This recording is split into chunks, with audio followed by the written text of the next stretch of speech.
Part 2। और फिर कुछ ही क्षणों बाद उस युग पुरुष का जन्म होता है जिसे हम बुद्ध के नाम से जानते हैं। अगले दिन राजा शुद्धोधन का सारथी सूर्या सुबह सुबह ही उनके पास पहुंच जाता है। राजा शुद्धोधन सूर्या को देखकर उससे पूछते हैं, सूर्या, तुम यहाँ क्या कर रहे हो? मैंने तो तुम्हें रानी महामाया और प्रजापति के साथ भेजा था। सूर्या कहता है, बधाई हो महाराज, रानी महामाया ने लुम्बिनी वन में पुत्र को जन्म दिया है। सारथी का संदेश सुन राजा बहुत प्रसन्न होते हैं और खुशी के मारे फूले नहीं समाते और अपने सारथी से कहते हैं, मांगो सूर्या मांगो, आज जो मांगना है मांगो। आज तुमने मुझे ऐसा संदेश दिया है जिसको सुनने के लिए बरसों से मेरे कान तरस रहे थे। सूर्या हाथ जोड़कर कहता है, मुझे कुछ नहीं चाहिए महाराज, बस जिस प्रकार मैं आपका सारथी हूं उसी प्रकार मेरे पुत्र चन्ना को युवराज का सारथी बना देना, बस इतनी सी विनती है। राजा शुद्धोधन कहते हैं, ऐसा ही होगा सूर्या। राजा शुद्धोधन अपने कुछ सैनिकों के साथ उसी समय लुम्बिनी वन के लिए प्रस्थान कर देते हैं। लंबा सफर तय करने के बाद राजा शुद्धोधन और उनके सैनिक लुम्बिनी वन पहुंचते हैं। राजा शुद्धोधन के मन में अपने पुत्र को देखने की बहुत गहरी उत्सुकता थी और वे बस जल्दी से अपने पुत्र का चेहरा देख लेना चाहते थे, परंतु राजा शुद्धोधन अपने पुत्र का चेहरा देख नहीं पाते क्योंकि रानी प्रजापति राजा से कहती हैं, महाराज, अगले कुछ दिनों तक ना तो आप रानी महामाया से मिल सकते हैं और ना ही अपने पुत्र से। राजा शुद्धोधन कहते हैं, ठीक है, हम नियमों का पालन करेंगे, परंतु क्या मैं अपने पुत्र को छू भी नहीं सकता? रानी प्रजापति कहती हैं, नहीं महाराज, अगले कुछ दिनों तक आपको संयम रखना होगा। जब राजा शुद्धोधन अपनी दोनों पत्नी और पुत्र के साथ महल पहुंचते हैं तो सभी लोग उनका हंसते हुए चेहरों से स्वागत करते हैं, परंतु द्रोणोधन और उसकी पत्नी मंगला अपने चेहरे पर झूठी खुशी दिखाते हैं।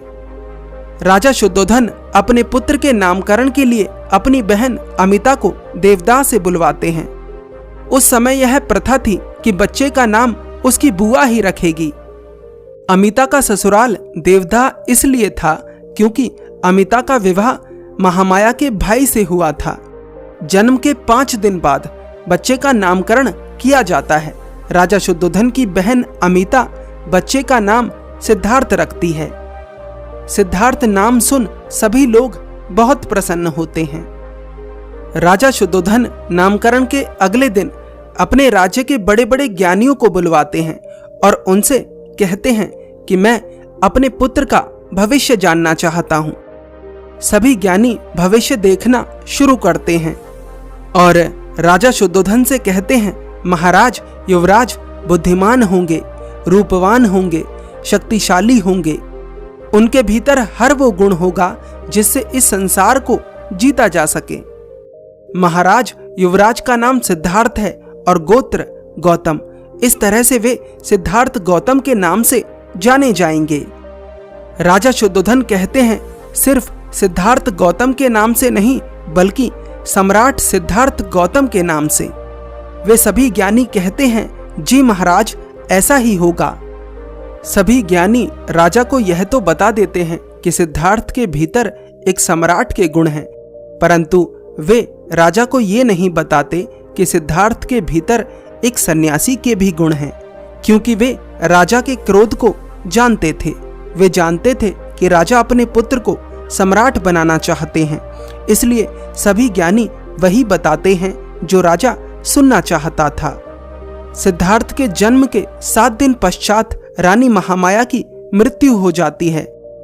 मृत्यु से पहले ही रानी महामाया को यह आभास होने लगा था कि उनका समय पूरा हो गया है, इसीलिए उन्होंने पहले ही रानी प्रजापति से ये वचन ले लिया था कि उनके बाद वे उनके पुत्र को अपने पुत्र की तरह पालेंगी।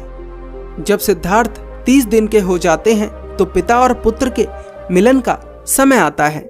राजा शुद्धोधन से कहा जाता है कि वे अपने पुत्र को देख सकते हैं, परंतु राजा शुद्धोधन अपने पुत्र को देखने से ये कहते हुए मना कर देते हैं कि जिसने मेरी माया को ही मुझसे छीन लिया, मैं उस पुत्र को नहीं देख सकता। परंतु रानी प्रजापति के समझाने पर वे अपने पुत्र को देखते हैं और उसमें अपनी पत्नी माया की झलक पाते हैं। उसी क्षण वहां द्रोणोधन की पत्नी मंगला आ जाती है और राजा शुद्धोधन से कहती है कि महाराज, मैं आपसे कुछ मांगना चाहती हूँ। राजा शुद्धोधन कहते हैं, मांगो मंगला, क्या मांगना चाहती हो? मंगला कहती है, महाराज, मैं आपसे आपका पुत्र मांगना चाहती हूँ। मैं चाहती हूँ कि आपके पुत्र की परवरिश मैं करूं। राजा कहते हैं, मैं तुम्हें अपना पुत्र अवश्य दे देता, परंतु यह महामाया की आखिरी इच्छा थी कि उसके पुत्र को प्रजापति पाले और मैं उसकी आखिरी इच्छा को नकार नहीं सकता, इसलिए मैं तुम्हें सिद्धार्थ को नहीं दे सकता। मंगला चाहती थी कि वह सिद्धार्थ को गोद लेकर अपने हाथों की कठपुतली बना ले, जिससे कि वो उसके इशारे पर नाचे। उसी समय महल के बाहर से शोर सुनाई देता है। राजा अपने सैनिक से पूछता है, यह कैसा शोर है? सैनिक कहता है, महाराज, राज्य की जनता अपने युवराज को देखना चाहती है। इतने में ही एक और सैनिक आता है और राजा से कहता है, महाराज, महल के द्वार पर एक वृद्ध मुनि पधारे हैं। सैनिक कहता है, मुनिवर ने अपना नाम असित मुनि बताया है। राजा कहते हैं, क्या मुनिवर असित पधारे हैं? मैं खुद उनका स्वागत करूंगा। असित मुनि एक महान तपस्वी थे जो शाक्यों के कुलगुरु भी रह चुके थे। वे इतने ज्ञानी थे कि उनकी भविष्यवाणी कभी भी गलत साबित नहीं हुई थी। राजा शुद्धोधन अपने छोटे भाइयों के साथ असित मुनि के स्वागत के लिए महल के द्वार पर पहुंच जाते हैं और असित मुनि के पैर छूकर प्रणाम करते हैं और कहते हैं, धन्य भाग हमारे जो आप हमारे महल पधारे। असित मुनि कहते हैं, मैं तुझसे मिलने नहीं आया हूँ राजन, मैं तो उस युग पुरुष के दर्शन करने आया हूँ जिसने तेरे यहाँ पुत्र बनकर जन्म लिया है। राजा कहते हैं, अवश्य मुनिवर, आइए, भीतर आइए। राजा शुद्धोधन अपने पुत्र को असित मुनि के हाथों में थमा देते हैं। सिद्धार्थ को असित मुनि को देने के बाद राजा कहते हैं, जिसकी प्रतीक्षा करते करते आधी उम्र बीत गई, अब आया है ये। असित मुनि कहते हैं, केवल तू ही नहीं राजन, सारा जग इसकी प्रतीक्षा कर रहा था। असित मुनि सिद्धार्थ को पालने में लिटा देते हैं और उनके चारों ओर घूमकर परिक्रमा करने लगते हैं।